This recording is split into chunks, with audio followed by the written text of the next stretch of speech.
Pemirsa, apa kabar? Jumpa lagi dengan saya Don Bosco Slamun dalam DBS To The Point. Di episode ini kita keluar sebentar dari urusan politik yang riuh rendah, khususnya Pilkada DKI.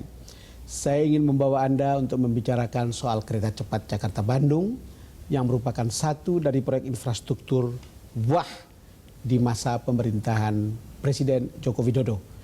Sebelum proyek ini digarap, konsorsium BUMN Tiongkok dan BUMN kita, dua negara di Asia Timur yaitu Jepang dan Tiongkok, berebut proyek senilai lebih dari 68 triliun rupiah ini. Tidak hanya keputusan menjadikannya proyek bisnis to bisnis yang berliku, pengurusan izinnya juga menempuh jalan berliku.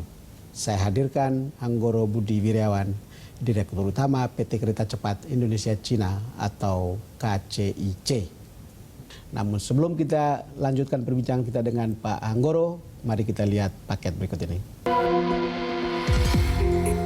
Perjanjian konsensi penyelenggaraan kereta cepat Jakarta-Bandung diteken pada 16 Maret lalu. Masa konsensi ditetapkan selama 50 tahun sejak 31 Mei 2019 dan tidak dapat diperpanjang, kecuali ada dalam keadaan tertentu seperti bencana alam. 3 hari selepas itu, Kementerian Perhubungan menerbitkan izin pembangunan prasarana kepada PT Kereta Cepat Indonesia Cina atau KCIC. Namun izin tadi hanya berlaku untuk pembangunan prasarana sepanjang 5 km.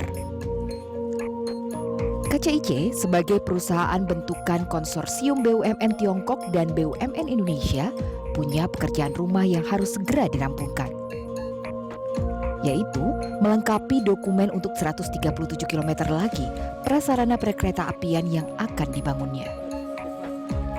Pemerintah memutuskan proyek kereta cepat Jakarta-Bandung tak lagi menggunakan duit dari APBN.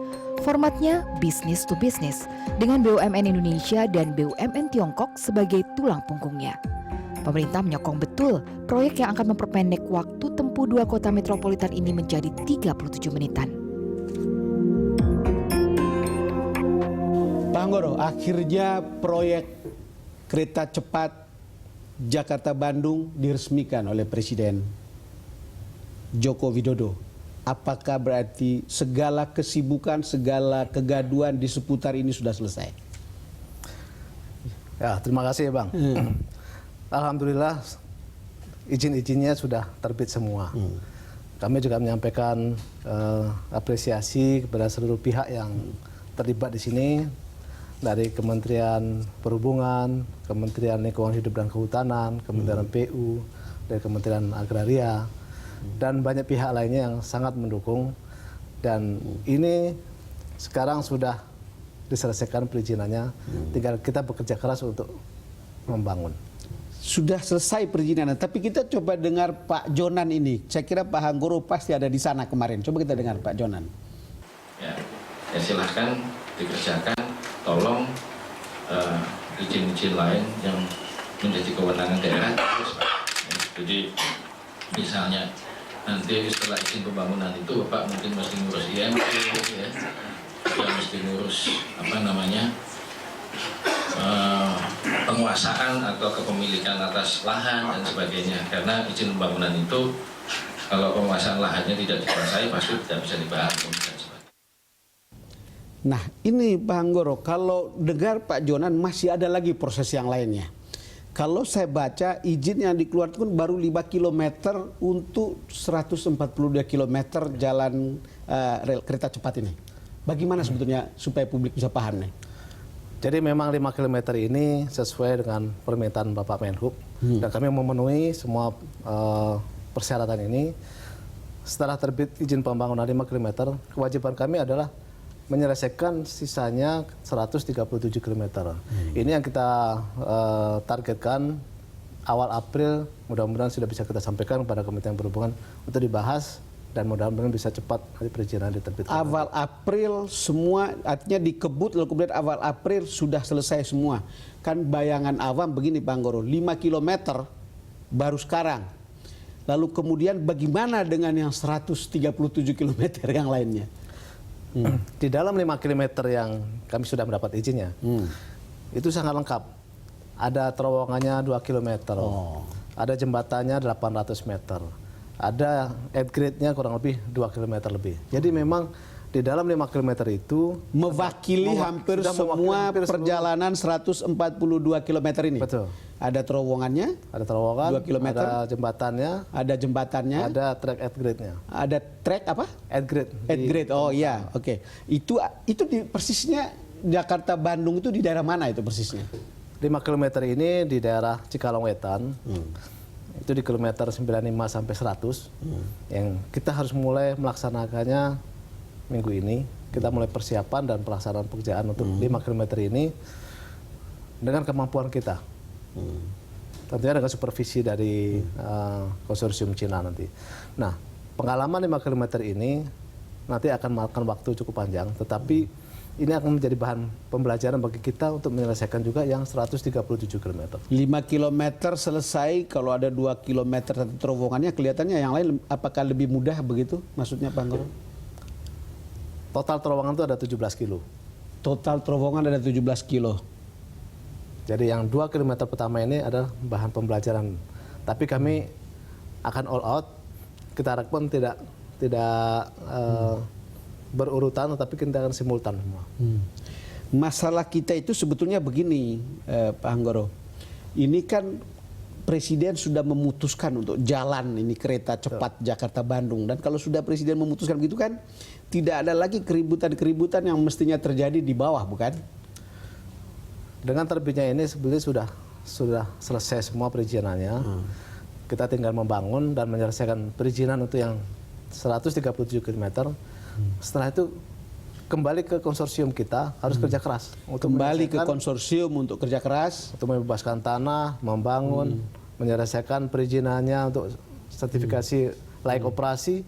Sehingga tanggal 31 Mei 2019, mudah-mudahan bisa terbit izin operasinya dan kita bisa melakukan operasional mulai 31 Mei 2019. Coba lihat, ini Jokowi berkali-kali datang ke proyek ini sampai kemudian meresmikannya, dan apa yang kita dengar dari dikatakan oleh Presiden. Coba lihat.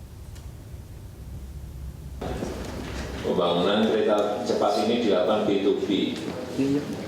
Ada join antara Indonesia dan China. Oleh sebab itu, pembiayaan pembangunan kereta cepat ini juga sudah saya tekankan sejak awal, tidak menggunakan APBN dan tidak menggunakan jaminan dari pemerintah. Tetapi walau demikian, saya minta agar BUMN yang ikut dalam konsorsium ini prudent, hati-hati dalam mengkalkulasi, terutama di equity-nya. Nah, ini adalah statement Jokowi di dalam rapat terbatas kabinet. Saya kalau ikuti perkembangan berita ini dari Presiden Jokowi, saya tahu bahwa seluruh kapasitas politiknya digunakan untuk mengegolkan proyek ini. Sampai-sampai kemudian Jepang harus out. Kira-kira begitu kan Pak Anggoro. Sekarang dia bilang business to business. Itu juga adalah soal keraguan yang dimiliki oleh publik. Apakah iya nanti Pak Anggoro dan kawan-kawan ini, konsorsium Cina dan konsorsium BUMN kita bisa lakukan? Penugasan yang diberikan Presiden kepada kami itu melalui Peraturan Presiden nomor 107 2015.